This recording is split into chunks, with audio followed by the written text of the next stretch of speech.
Hi friends, welcome back to Shri Mahalakshmi home foods అండి. ఇప్పుడు నేను చూపించబోయే వీడియో ఏంటిదంటే ఇడ్లీలకు దోశలకు ఈ కారము తయారు చేసుకొని నెయ్యి కలుపుకొని ఇడ్లీకైనా దోశకైనా చట్నీ లేనప్పుడు ఈ కారంతో తింటే చాలా బాగుంటుందండి. ఈ వీడియో చేసి చూపిస్తా, చూడండి. కొంచెం ఆయిల్ బాగుంది, స్టవ్ ముట్టించి బాండ్లు పెట్టుకొని కొంచెం అంతా ఆయిల్ వేసుకోవాలండి. మిరపకాయలు వేస్తున్నానండి. ఇలా వేగిపోయినాయండి. ఇంకా వీటిని తీసేస్తున్నాండి. ఇప్పుడు పల్లీలు వేసుకోవాలండి. పల్లీలు కూడా ఇట్లనే వేయించుకోవాలండి.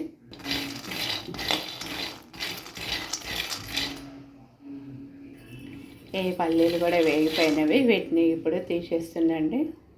ఇప్పుడు ఈ ధనియాలు కూడా ఇట్లనే వేయించుకోవాలండి. ధనియాలు వేగిపోయినవి, ధనియాలను తీసేసుకుంటున్నాండి. ఇప్పుడు కొంచెము జీలకర్ర వేయిస్తున్నానండి, చాలా మాత్రం.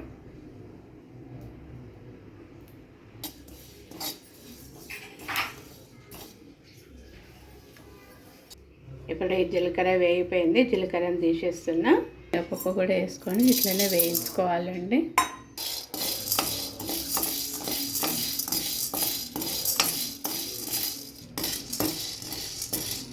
వేగిపోయినవండి, వీటిని కూడా ఇప్పుడు తీసేస్తున్నాండి.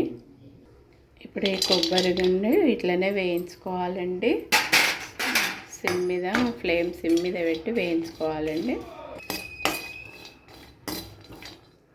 ఇట్లా కొబ్బరి కూడా ఇట్లనే వేయించుకోవాలి సిమ్ మీద. ఇలా వేగిపోయినాయి కదా, ఇక నేను తీసేస్తున్నాండి వీటిని. ఇప్పుడు ఈ కరివేపాకు కూడా ఇట్లనే వేయించుకోవాలండి. మంచిగా ఫ్లేమ్ సిమ్ మీద పెట్టి వేయించాలండి. ఇవి వేగిపోయినవి ఇవి తీసేస్తున్నాండి. ఈ కరివేపాకు కూడా వేగిపోయింది, తీసేస్తున్నా. ఫస్ట్ ఈ మిరపకాయలలో తగినంత సాల్ట్ వేసుకొని మనం మిక్సీ పట్టుకొని రావాలండి. ఇలా మిక్సీ పట్టుకొని వచ్చినండి. ఇప్పుడు ఈ పల్లీలను కూడా మిక్సీ పట్టుకొని రావాలండి. ఈ పల్లీల పొడిని కూడా ఈ కారంలోనే వేసేసుకోవాలండి. ఇప్పుడు ఈ ధనియాలు,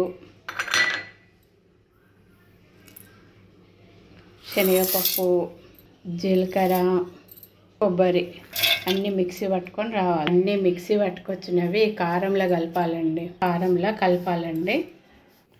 ఈ ఎల్లిపాయలు వేసి ఒకసారి వాటిని ఈ పొళ్ళన్నిటిని కలిపిన కదండి.